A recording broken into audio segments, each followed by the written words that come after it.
ricevuto Ignazio nel 2014 e che aveva questa spiegazione, insomma. Per il pluriennale impegno nella confezione e restauro degli abiti tradizionali della Sardegna, il signor Sanna ha manifestato una generosa disponibilità a collaborare anche con semplici consulenze e consigli con gruppi, associazioni folcloristiche e singoli appassionati, diffondendo il gusto e l'idea del far bene il costume. L'opera del signor Sanna, sempre mossa d'amore, passione, pazienza, capacità, gusto e modestia, si distingue per risultati di alto livello ottenuti, dati da una accuratissima scelta dei materiali e tessuti, ottime finiture, taglio perfetto e per l'aderenza ai modelli originali. Tale meticolosa fedeltà lo ha fatto definire il sarto alchimista. Un applauso.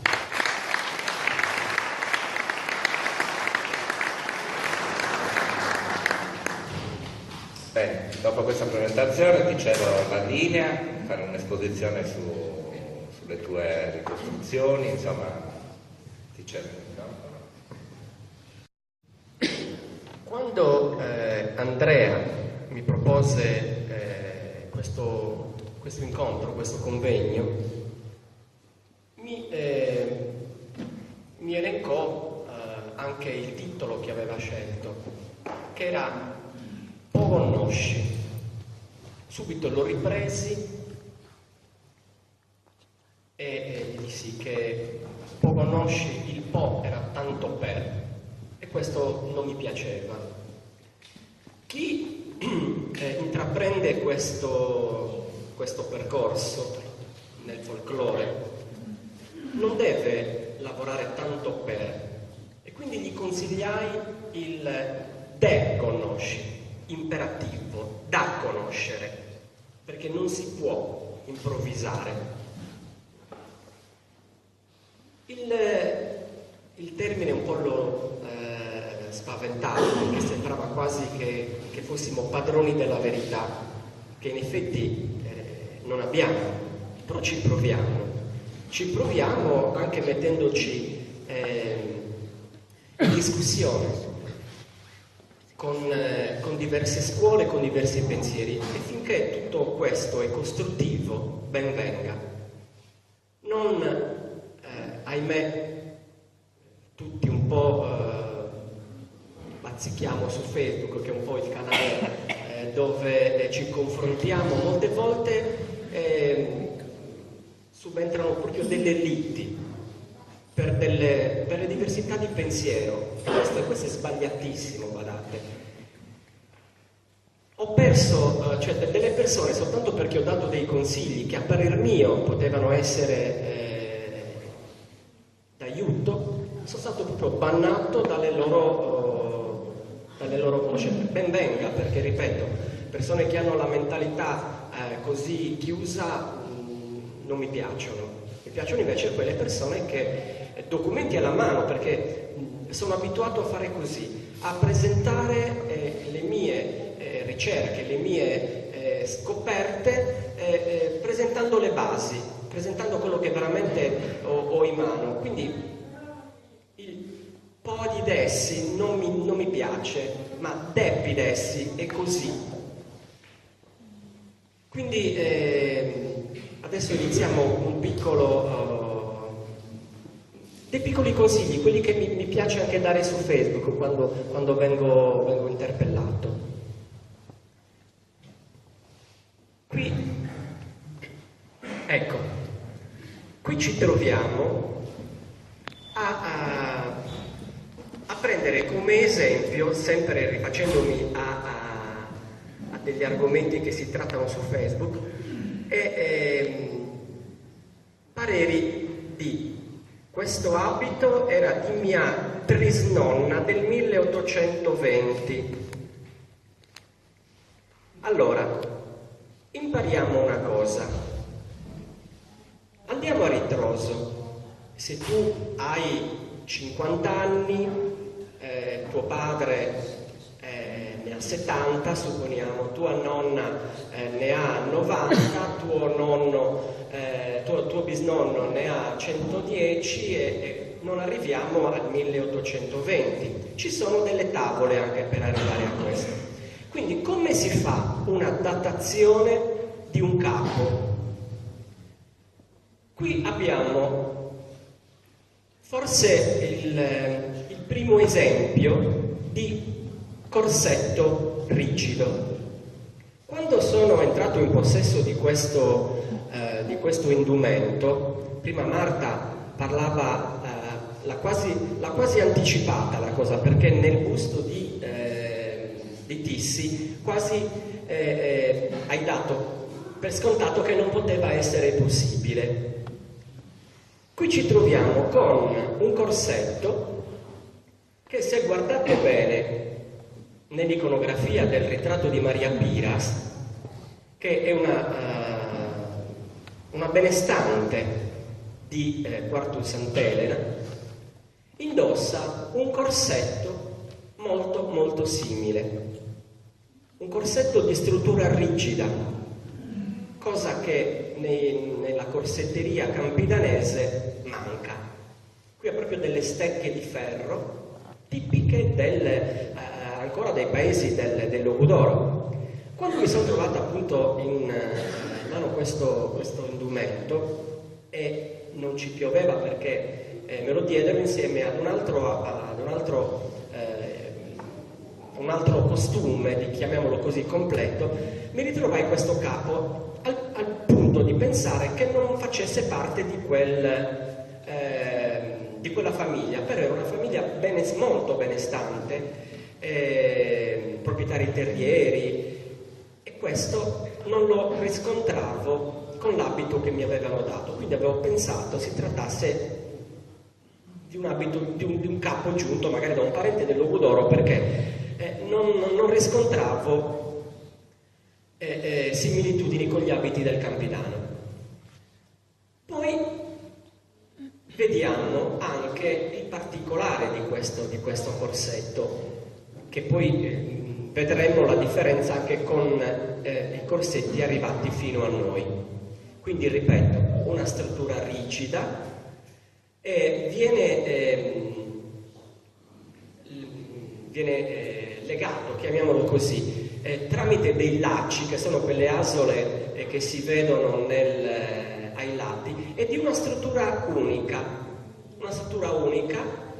e fa vedere anche la differenza nelle bretelle.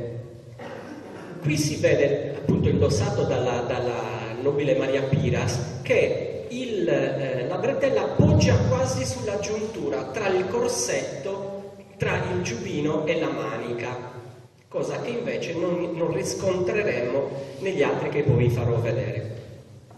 Quindi, come lo dateremo questo corsetto? Io suppongo che sia forse uno dei più antichi,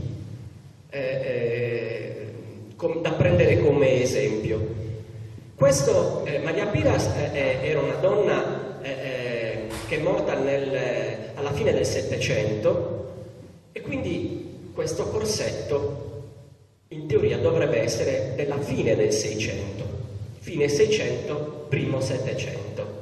Ripeto, campidanese, struttura rigida, e un altro particolare, andava indossato, come si vede nella stampa nel ritratto di Maria Piras, sopra la giubba, cosa che noi lo riscontriamo in molti abiti ancora del nuorese o del sassarese, e mai avremmo pensato che anche in Campidano ci si abbigliava così.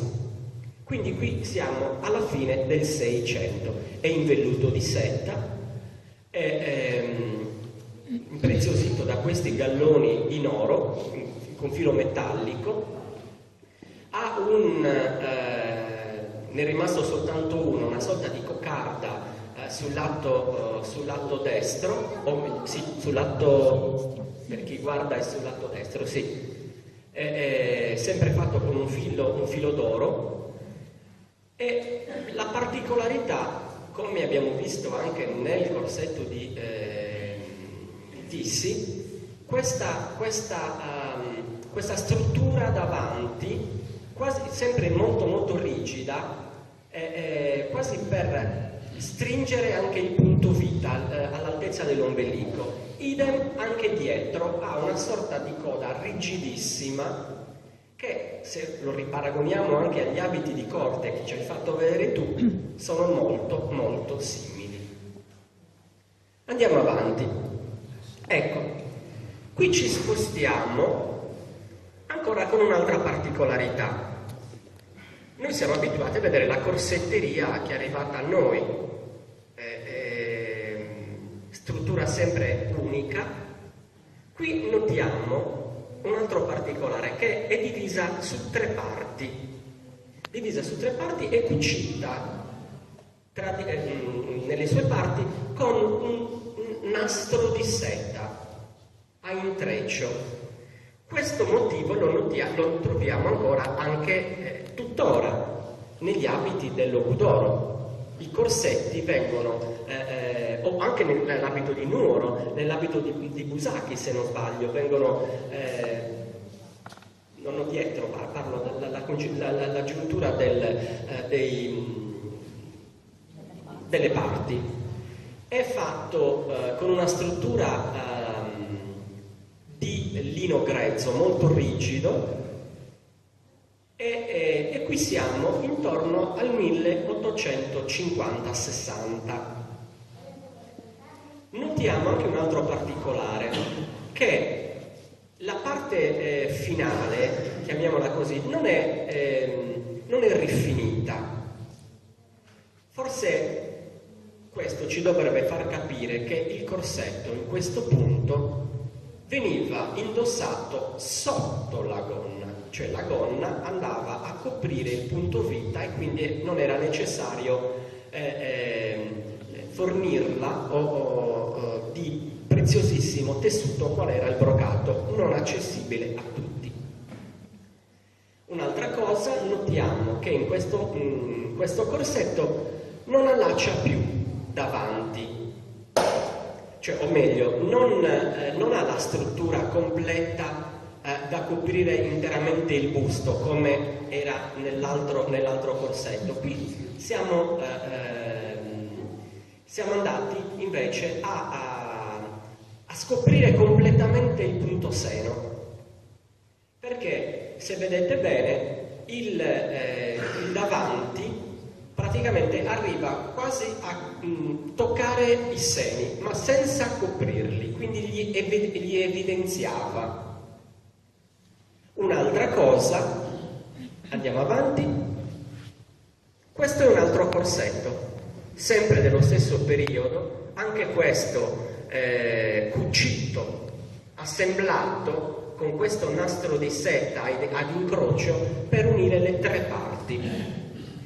In questo caso evidentemente sono rimasti degli avanzi di tessuto e non hanno voluto lasciare spoglio e hanno impreziosito anche la parte che in origine deve andare sotto la gonna.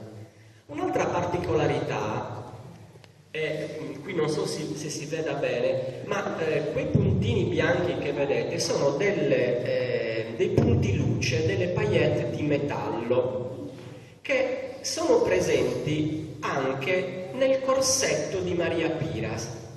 Maria Piras ha questi dischetti di metallo.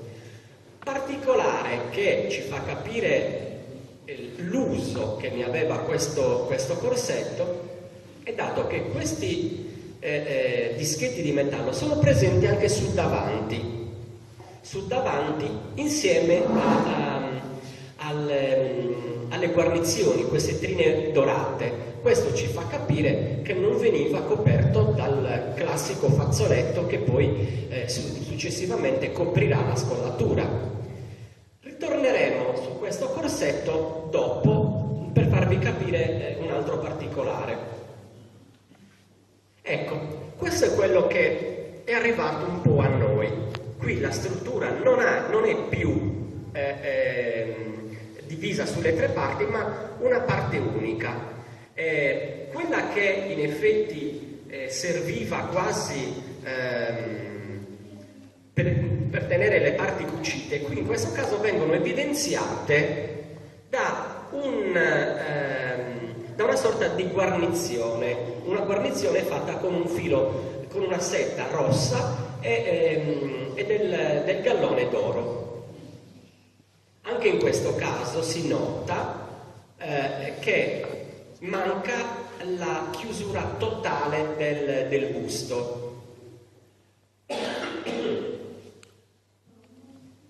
Quindi qui siamo andati avanti e siamo già intorno al 1880-90. Ecco, qua invece vediamo già il comparire e ritornare a ritroso con Maria Piras che copriva completamente il busto. Vediamo nuovamente che vengono aggiunte delle parti quasi per coprire totalmente la figura del busto femminile. Questo è un corsetto, chiamiamolo giornaliero, per modo di dire, perché qui non si vede, però sembra quasi che sia un tessuto di riciclo. È fatto con lo stesso tessuto degli scialli di seta, come se uno scialle del genere, che sarebbe impossibile, improbabile che uno rovinasse uno scialle per farsi un corsetto. Quindi è molto probabile che un corsetto, che uno scialle andato in disuso, forse anche per il motivo floreale che non andava più, è stato usato per confezionare questo corsetto. Andiamo avanti. Ecco, adesso cambiamo argomento, poi ritorneremo su quello dei corsetti. Parliamo anche di quello che molte volte sono gli errori che si fanno, errori che purtroppo ci ritroviamo ancora a pensare che sia il vero credo. Io vengo da Selargius, paese conosciuto per il matrimonio selargino. Io sono orgogliosissimo di aver fatto certi errori, perché da quello veniamo sanati, insomma. Nella foto sono i primi anni dove anch'io andavo in giro incatenato, perché mi sono trovato da sempre a sapere che ci si incatenava, quindi si prendeva per oro colato quello che quelli che ci hanno mandato, quegli anziani che ci hanno dato per tradizione, per noi era oro colato. Poi mi sembrava molto strano che soltanto Selargius avesse questo uso di incatenarsi, perché in altri paesi quale Monserrato, dove questa catena è presente, dove a Quartu, a Quartucciu questa catena è presente, non venisse menzionato questo antico rito di incatenarsi. Quindi cosa è successo? Che intanto sono venuto in possesso di una catena autentica. Chiamarla anche catena è un po' un nome improprio, è una ganciera, era una sorta di ganciera, di laccio da grembiule. Qui vediamo forse la prima immagine del Marghinotti, dove vengono rappresentate dove viene rappresentata questa coppia con il vero uso che si faceva della catena, cioè l'uso funzionale. L'uso funzionale consisteva nel avere un gancio maschio, chiamiamolo così, che è un gancio femmina. Il gancio femmina praticamente veniva veniva attaccata a questa catena con delle maglie in argento e facendo il giro della vita, nella seconda figura, andava a legare il gancio maschio che stava da solo. Quindi praticamente questo grembiule poteva essere indossato da più persone con diversi punti vita, quindi in base alla larghezza della vita della modella poteva essere agganciato ad un anello. Poi vediamo la differenza tra la figura del quadro del Marghinotti, dove la catena si vede non in tutta la lunghezza, proprio per far capire come è stato presentato qui nelle tre figure, l'uso funzionale. Dopodiché, invece, diventerà uso ornamentale quando noi la vedremo, la catena, completamente in tutta la sua estensione, anche nell'immagine a sinistra. Che cosa è successo in tutti questi anni? Vi spiego in breve. Questa catena negli anni 60 viene trovata in mano come uso ornamentale, attaccata ancora a dei grembiuli. La donna che lo indossava, mi è proprio stato raccontato come è andata, ad una manifestazione folcloristica negli anni 50, andava a braccetto con questo ragazzo. E cosa succede? Che questa catena fatta in argento, molte volte con lo strusciare, rovina il prezioso brocato. Quindi la ragazza solitamente se la teneva in mano. Questo ragazzo, giocando con questa catena, se la infila al dito. Ah, dei Moise su sposo, se ti tenga capiata. Da quel momento nacque il matrimonio Selargino. Nacque quello che era l'uso tuttora che si fa di questa finzione.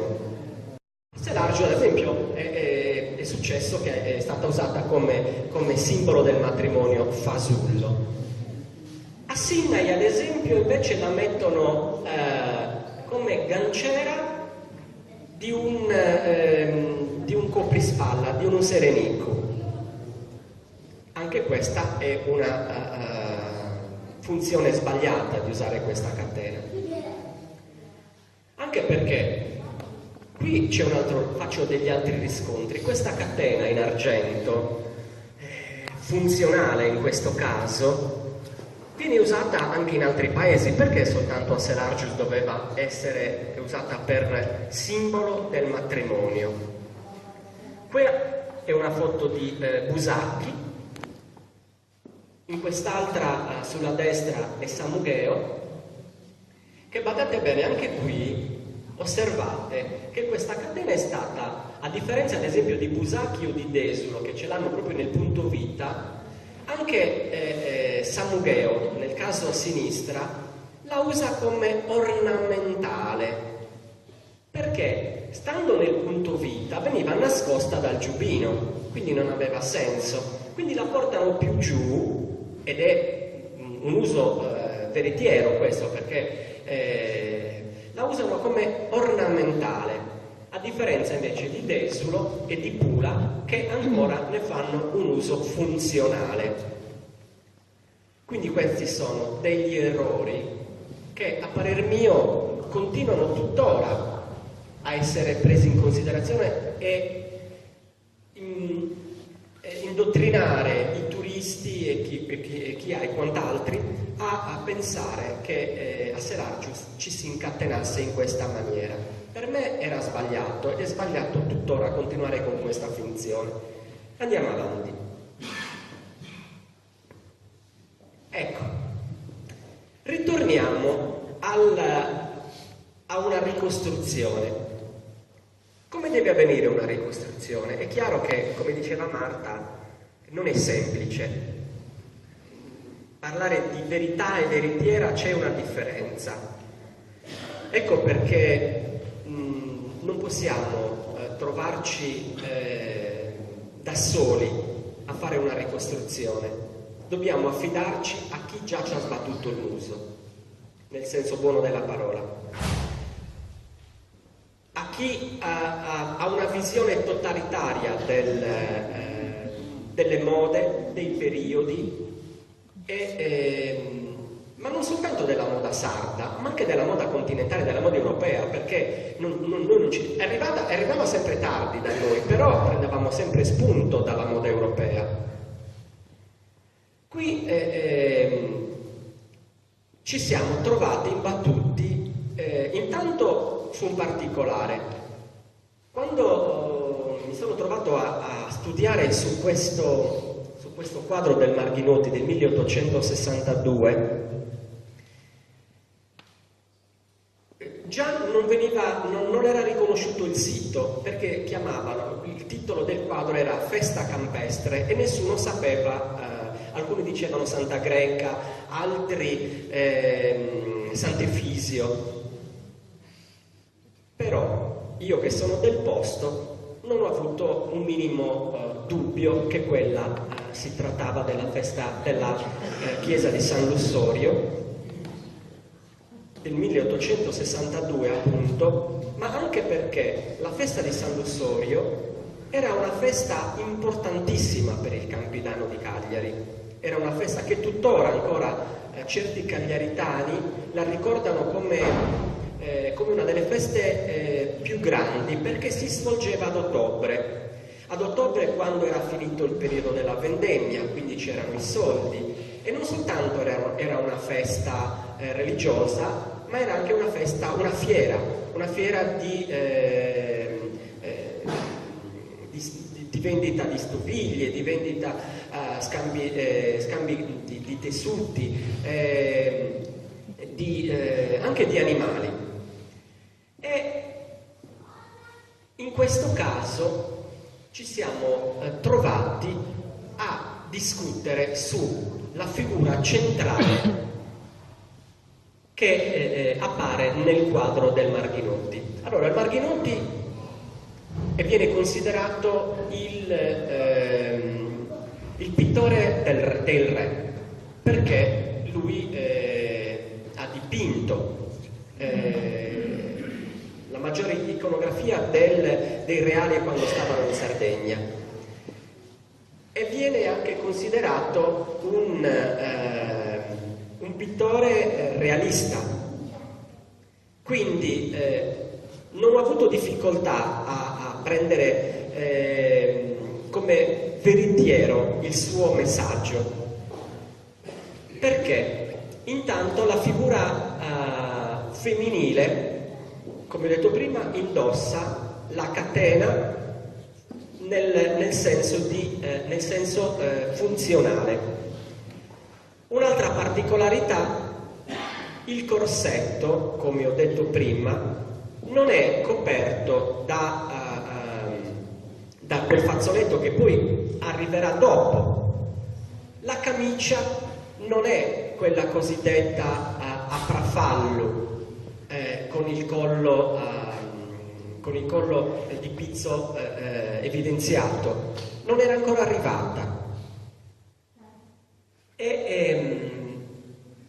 Ho voluto ricostruire questi due personaggi, tra l'altro anche in occasione della presentazione del quadro della mostra sul Marghinotti che c'era stata nella Pinacoteca di Sassari, e sotto invito appunto della direttrice ho voluto ricostruire quegli abiti che sono ripresi appunto dal Marghinotti, che mi fa pensare ad un particolare. Anche la direttrice che presentava il quadro evidenziava come, essendo la festa fatta a Selargius, dava quasi la priorità nel quadro a quella coppia che si sta attingendo a chiudere il cerchio quasi come se fossero i padroni di casa. Ok, chiudiamo il cerchio, iniziamo le danze, dando appunto come scontato che quella coppia fosse serargina, ma non perché, ma quella coppia poteva essere di Monserrato, poteva essere di Quartuccio, poteva essere di Quartu.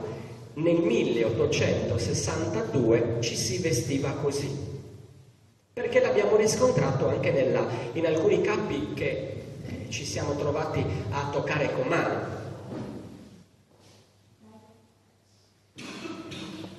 Devo stringere, però allora, ritornando al discorso di Marta, gli errori che si sono fatti e gli errori che si continuano a fare. Vi faccio un esempio. Qui ci sono sulla sinistra, o sulla destra per chi guarda, degli abiti un po' improponibili, di aria sassarese, dove queste tre donne, o meglio 4 figure femminili, vanno dal fotografo e si fanno fare una fotografia. Ci sono delle cose molto molto improbabili che subito ad un occhio esperto, innanzitutto le donne evidentemente non avevano quel fotografo che dava a disposizione gli abiti, non aveva i veli. Quindi che cosa gli mette in testa? Dei centrini fatti in filet. Cosa succede? Che se oggi questa fotografia fosse capitata in mano ad uno del posto che riconosce un abito, credo dell'oceano, e dice, potevamo, anticamente ci potevamo mettere un centrino in filet. Quindi bisogna affidarsi a persone che riconoscano gli errori che si possono fare, come anche in questo caso ho voluto mettere in mostra, cioè evidenziare quest'abito di Monserrato Pirri, di Paoli Pirri. Che cosa c'è? Perché ho preso come esempio questo? Anche andare per musei molte volte bisogna stare attenti. Non tutto può essere considerato oro colato. Nelle didascalie, ad esempio, la didascalia che c'è al Museo Etnografico di Nuoro dice costume di Quartu Sant'Elena Monserrato. Cosa succedeva anche anticamente? Che questo genere di grembiule, chiamato amboddia o fasca drogia, rispecchiava e rappresentava sempre, chissà perché, Quartu Sant'Elena, perché Quartu Sant'Elena usa questo genere di grembiule chiamato a ventaglio.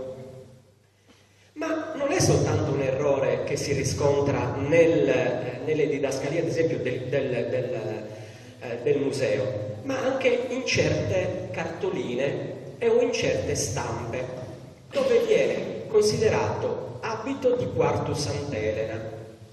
Cosa è successo quando al museo di Nuoro si sono trovati questo abito? Che, badate, è stato acquistato a Monserrato, però loro dicevano si usa anche a Quartu Sant'Elena, perché in alcune stampe anche ottocentesche, con errore fatto dal tipografo del periodo, scriveva Quartu Sant'Elena. Quindi anche in questo caso bisogna stare attenti quando si fa una ricostruzione, perché badate, c'è stata proprio una guerra con i cortesi che usavano questo abbigliamento che non gli apparteneva, ma che rivendicavano quella scritta o quella didascalia che c'era al museo oppure nelle stampe antiche.